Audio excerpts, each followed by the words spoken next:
Citoyennes, citoyens, pendant que l'économie européenne tangue comme un navire sans capitaine, l'Élysée semble s'être bouché les oreilles. Le monde assiste à une secousse géopolitique d'une ampleur rare. L'Inde, mastodonte économique, claque violemment la porte au nez de Berlin. Résultat, tous les échanges bilatéraux sont gelés. L'Allemagne, prise de court, désigne son propre chancelier Friedrich Merz comme l'artisan de ce fiasco. Mais chez nous en France, c'est Emmanuel Macron qui cristallise les critiques. Son mutisme glacial, face aux injonctions de Bruxelles, lui vaut des accusations de lâcheté, voire de trahison. Pendant que l'économie tricolore agonise, le scandale enfle. La fin de nos relations commerciales avec New Delhi serait-elle le dernier clou dans le cercueil européen, encore une démonstration flagrante de l'irresponsabilité de nos élites? Ne décrochez pas, car ce que nous allons vous dévoiler pourrait bien bouleverser votre perception du futur. Abonnez-vous, activez la cloche, laissez un like et faites-nous part de votre avis. On commence tout de suite. Le 7 août 2025, une nouvelle fait l'effet d'une bombe. L'Inde suspend ses échanges commerciaux avec l'Allemagne. Un coup dur pour l'économie européenne. Selon des posts sur X, cette décision brutale répond aux maladresses de Friedrich Merz, accusé d'avoir torpillé les négociations pour un accord de libre-échange UE-Inde. En poste depuis mai 2025, Merz aurait imposé des conditions jugées inacceptables par New Delhi, notamment des normes environnementales strictes et des restrictions sur les exportations indiennes perçues comme une arrogance néocoloniale. L'Inde, avec ses 1,4 milliard de consommateurs et une croissance économique de 7,6% en 2023, ne plie pas face aux pressions européennes. Son ministre du Commerce, Piyush Goyal, avait averti dès 2024, l'Inde ne se laissera pas dicter sa conduite par des puissances étrangères. Résultat, l'arrêt du commerce bilatéral qui pesait 33,4 milliards de dollars en 2024 met en péril des milliers d'emplois en Allemagne, mais aussi en France, où des entreprises comme Camberwind ou Airbus, qui avaient obtenu des commandes indiennes massives, 250 avions par Air India en 2023, risquent de trinquer. Sur X, la colère explose. Merz a vendu l'Europe et Macron, en suivant Bruxelles, comme un pion trahit les Français. Cette crise n'est pas un accident isolé. Elle rappelle une confrontation en 2023 lorsque la France, sous pression de Bruxelles, avait dû accepter des concessions dans les négociations commerciales avec l'Inde, provoquant la fureur des agriculteurs français qui dénonçaient l'importation de produits agricoles indiens à bas prix. À l'époque, les manifestations avaient enflammé Paris-Bordeaux et les campagnes les agriculteurs accusant Macron de sacrifier l'agriculture française pour plaire à l'Union européenne. En août 2025, la décision de l'Inde de stopper le commerce avec l'Allemagne est une gifle pour l'Europe entière. Pourquoi Merz a-t-il joué avec le feu? Des fuites suggèrent qu'il a cédé au lobby écologiste allemand imposant des normes climatiques irréalistes à l'Inde qui défend jalousement ses industries automobiles et pharmaceutiques.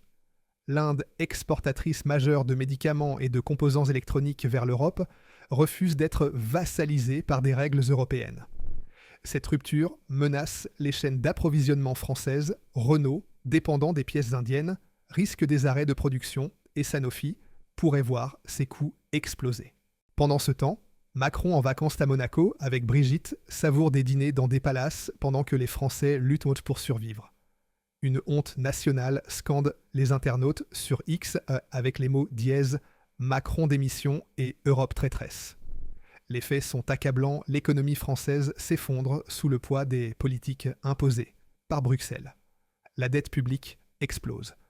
Un déficit de 150 milliards d'euros en 2025 selon des estimations confidentielles.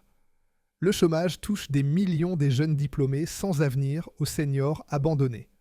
L'inflation fait grimper le prix du pain, de l'essence et de l'électricité, transformant chaque passage à la caisse en calvaire. Les factures d'énergie alourdies par des taxes environnementales absurdes ont doublé à Rouen-Nice ou Clermont-Ferrand, forçant les familles à choisir entre se chauffer et se nourrir. À Béziers-Carcassonne ou ailleurs, l'insécurité explose, alimentée par une crise migratoire mal gérée imposée par des quotas européens que Macron accepte sans broncher. Une fuite révèle un projet scandaleux, une hausse de la taxe sur la valeur ajoutée à 22%, une attaque directe contre votre portefeuille. Les agriculteurs du Lot de Bretagne ou du Nord abandonnent leurs terres écrasées par des normes européennes, favorisant les importations indiennes à bas coût. Les retraités de Marseille, Strasbourg ou Toulouse peinent à payer leurs factures de gaz.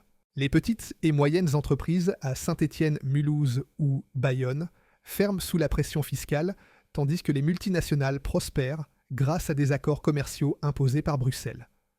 L'industrie française est à l'agonie. Solvay ferme ses usines à Lyon et Fos-sur-Mer, supprimant 600 emplois.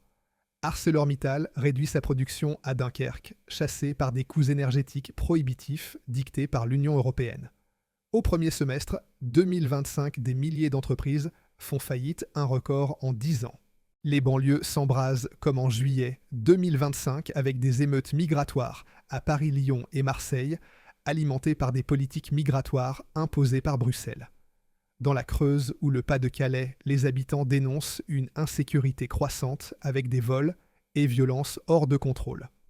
À Nîmes, Sainte-Nazaire ou Valenciennes, les ouvriers manifestent contre les fermetures d'usines. À Périgueux ou Quimper, les commerçants alertent sur une économie locale asphyxiée. Sur X, les mots dièse, Macron démission au Frexit et Stop Bruxelles dominent portés par une colère populaire. Une enquête révèle des chiffres alarmants. 65% des Français craignent de perdre leurs économies. 54% exigent un virage économique immédiat. 70% ne font plus confiance aux élites parisiennes. 60% estiment que Macron affaiblit la France. 55% pensent que cette crise avec l'Inde pourrait précipiter sa chute. Et 62% jugent l'Union européenne complice d'une trahison économique. Cette crise commerciale avec l'Inde est un symptôme d'un mal plus profond. En 2023, la France avait plié face aux pressions de Bruxelles pour accepter des concessions dans les négociations avec l'Inde, sacrifiant ses agriculteurs pour des accords commerciaux déséquilibrés. Aujourd'hui, Merz répète l'erreur à plus grande échelle et Macron, par son inaction, devient complice. Selon des sources, Merz aurait tenté de forcer l'Inde à adopter des normes climatiques européennes, ignorant que New Delhi protège son industrie et son marché intérieur. L'Inde, qui a signé des accords de libre-échange avec l'Australie et les pays de l'Association européenne de libre-échange en 2024, n'a pas besoin de l'Union européenne pour prospérer. Cette rupture isole l'Europe. À Bruxelles, des diplomates murmurent leur embarras, tandis que des partenaires comme les États-Unis observent en silence. Sur X, les mots dièse, Stop Bruxelles et Pigelin France en colère s'envolent, portés par une vague de ras-le-bol populaire.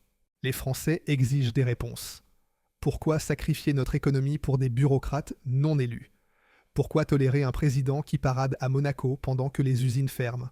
Pourquoi laisser l'Union européenne et Merz précipiter l'Europe dans une guerre commerciale?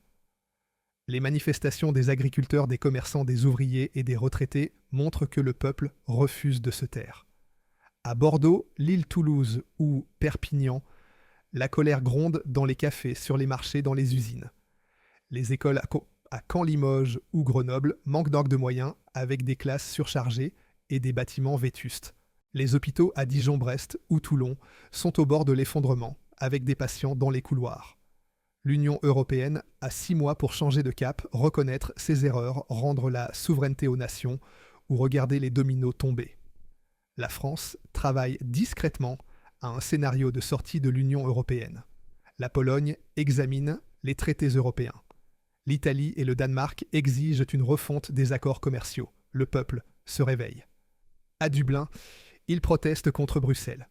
En France, la colère monte et les élites tremblent. Que pensez-vous? L'Union européenne est-elle encore sauvable ou est-il temps pour un grand redémarrage? Écrivez vos commentaires, aimez la vidéo et abonnez-vous pour ne pas rater la vérité. Car une chose est sûre, quand un géant comme l'Inde claque la porte, l'Europe vacille et Macron doit rendre des comptes. Partagez cette vidéo, restez vigilants et battons-nous pour l'avenir.